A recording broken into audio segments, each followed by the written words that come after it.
இந்த பதிவு யாருக்குன்னா தமிழ்நாடு முதலமைச்சர் மாண்புமிகு அண்ணன் விஜய் அவர்களுக்கு தான்.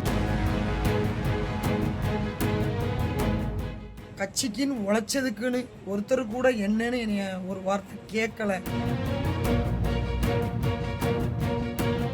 அதாவது பெண்களுக்கு பாதுகாப்புங்கிறது சுத்தமா இல்லை. நம்ம ஆட்சியிலையும்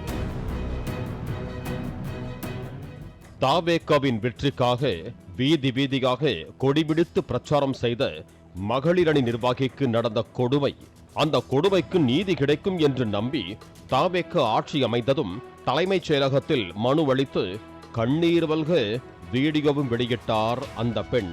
தமிழ்நாடு முதலமைச்சர் மாண்புமிகு அண்ணன் விஜய் அவர்களுக்கு தான். நிறைய பணம் நம்ம கட்சிக்கு வேலை பார்க்கும் போதும் சரி, இப்போவும் சரி, ஏமாந்து சாப்பாடு கூட வழி இல்லாமல் தற்கொலை முயற்சி கூட நான் பண்ணிக்கிட்டேனே. ஆனால் இன்னைய வரைக்கும் கட்சிக்குன்னு உழைச்சதுக்குன்னு ஒருத்தர் கூட என்னன்னு என்னைய ஒரு வார்த்தை கேட்கல. ப்ளீஸ் அண்ணா, எனக்கு இந்த நிலைமைக்கு போனால் நான் இன்னும் உண்மையிலே என் குழந்தையோட தற்கொலை தான் பண்ணிக்கணும்.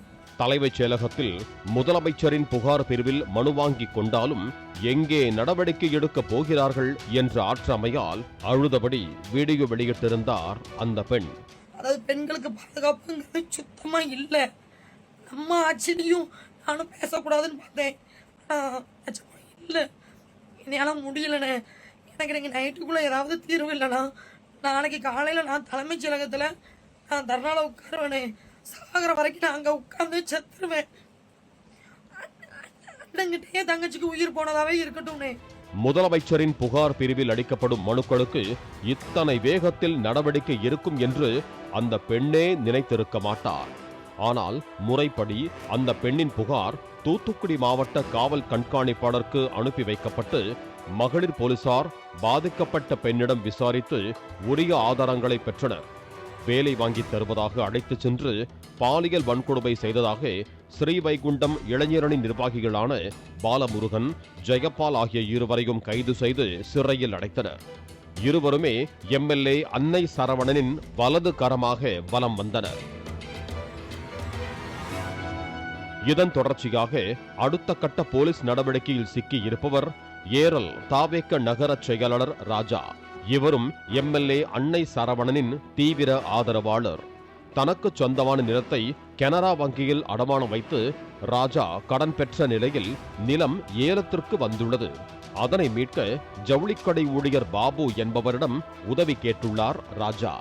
தனது கடனை அடைத்தால் நிலத்தை விலைக்கு தருவதாக கூறியுள்ளார்.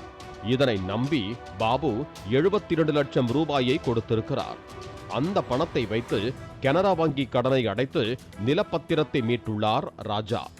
ஆனால் பேசியபடி நிலத்தையும் கொடுக்காமல் பணத்தையும் திருப்பி கொடுக்காமல் ராஜாவும் அவரது மனைவி பொன் தெய்வமும் தலைமறைவானதாக கூறப்படுகிறது. இதுகுறித்து பாபு மாவட்ட குற்றப்பிரிவில் புகார் அளித்ததால் போலீஸ் அவர்களை தேடி வந்த நிலையில் எம்எல்ஏ அன்னை சரவணன் உடன் அஞ்சலை அம்மாள் பிறந்த நாள் விழாவில் ராஜா பங்கேற்ற புகைப்படம் வெளியானது. இதையடுத்து 72 லட்சம் ரூபாய் மோசடி வழக்கில் தேடப்பட்ட ராஜாவையும் அவரது மனைவி பொன் தெய்வத்தையும் ஏரல் போலீசார் கைது செய்திருக்கிறார்கள். தாவேக ஆட்சி பொறுப்பேற்ற பின்னர் குற்றம் சாட்டப்பட்டவர்கள் கட்சி நிர்வாகிகளாகவே இருந்தாலும் தயவு தாட்சணியம் இன்றி அவர்கள் மீதும் சட்டப்படி நடவடிக்கை மேற்கொள்ளப்பட்டு வருவது குறிப்பிடத்தக்கது. பாலிமர் செய்திகளுக்காக ஸ்ரீவைகுண்டம் செய்தியாளர் முத்துவேல் மற்றும் வேல்ராஜ். பிளே ஸ்டோர் மற்றும் ஆப் ஸ்டோரில் இருந்து பாலிமர் செயலியை QR கோடு மூலம் பதிவிறக்கம் செய்யுங்கள். செய்திகளை உடனுக்குடன் பெறுங்கள்.